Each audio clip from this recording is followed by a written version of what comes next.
Today we're tying the Cassin Fly. This is number 64 in Ray Bergman's catalog of flies, and we're going to start our thread on number 8 hook, Mustad 33.99, right one eye width back behind the eye, and run it all the way down to the barb of the hook. Take our tag end off.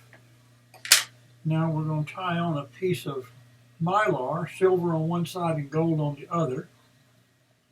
And I'm going to tie it on and let it roll right up over the top of my hook shank here. And then I'll tie it around the bend of the hook.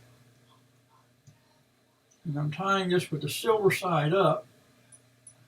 And as soon as I do that, when I go to wrap it, it's going to roll to the gold side up. As I wrap this around, I'm going to make sure I overlap the previous wrap just by a tiny bit so there's no distinct difference in there of it. I have no gaps in my tag. This becomes the tag end on this hook.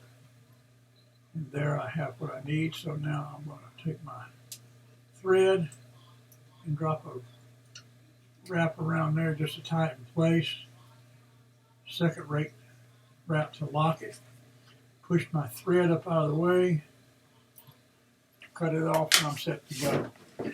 So now the next thing I'm going to tie in, we'll move this back just a little bit here, is going to be 2 feathers from the sword feather of a peacock. And here I'm going to take that, capture those and ride that right here in here. Trying to keep them right there. They're hook shank distance. The next thing I'm going to add is going to be 2 pieces of red goose gill feather, one on either side, and we'll one to the far side, and we'll make it the same length as the feathers we just tied in. Again, this is tied on the side of the hook shank. And then I'm going to tie the second one on this side here, again making it the same length as my sword feathers.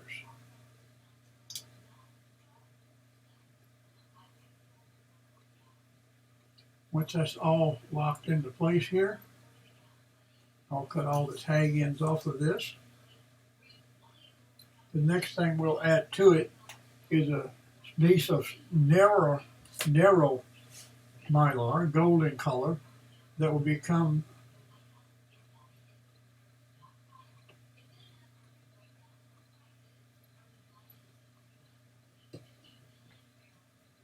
that's in there.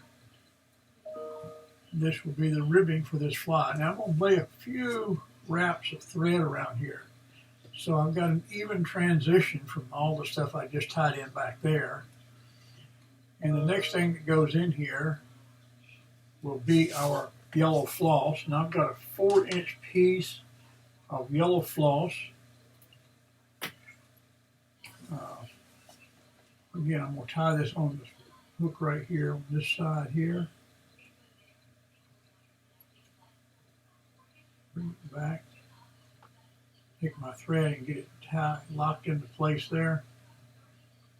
Take my thread all the way up and put it 1 eye width back from the eye.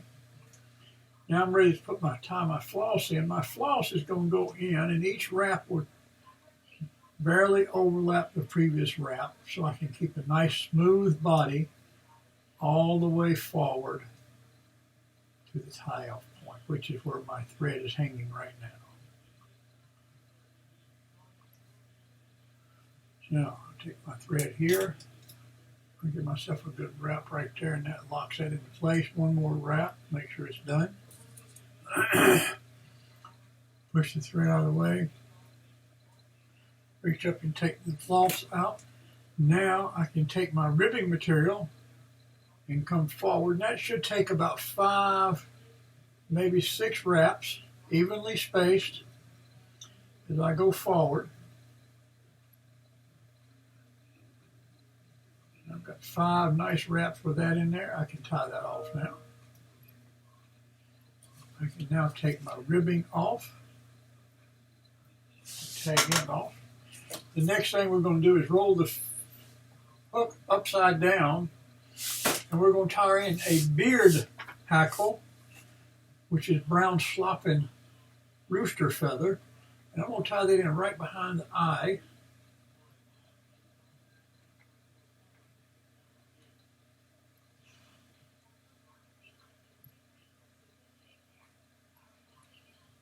And I've got 2 little wraps there, and now I can pull that through just a little bit, like this, so I can get it just barely up there where I need it.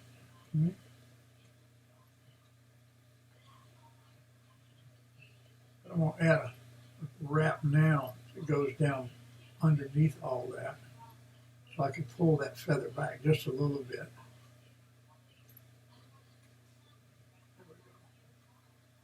And tie that off there.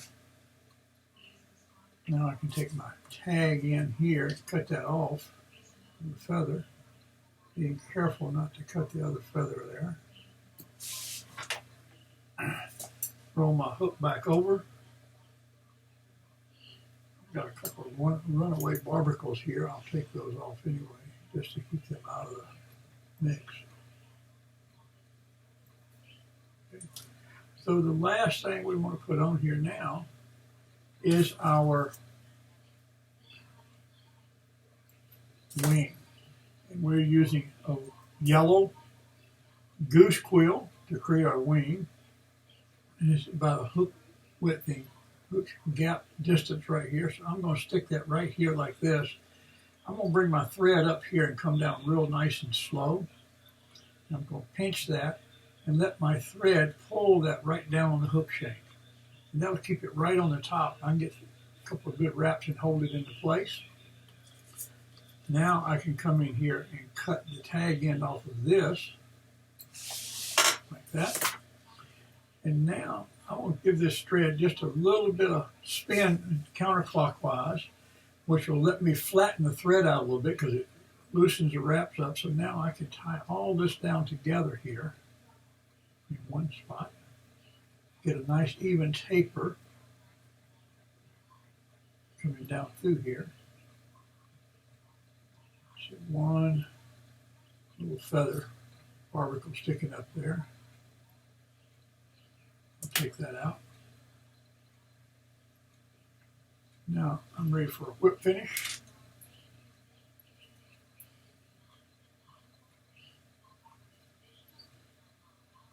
And there we have the Cassin Fly by Ray Bergman.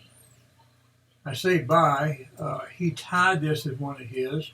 It wasn't one of his creations from what I understand, but he did have in his first book, 434 flies. Now, all I'm left to do is even my wings up where I want them.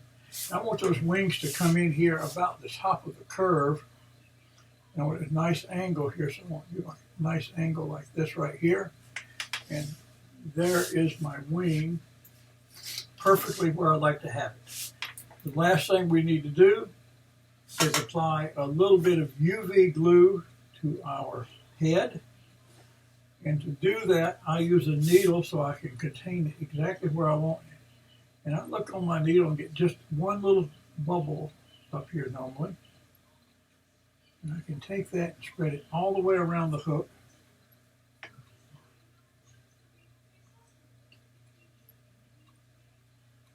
And that will seal up the threads, give me a nice looking head, and not seal up the eye of our hook.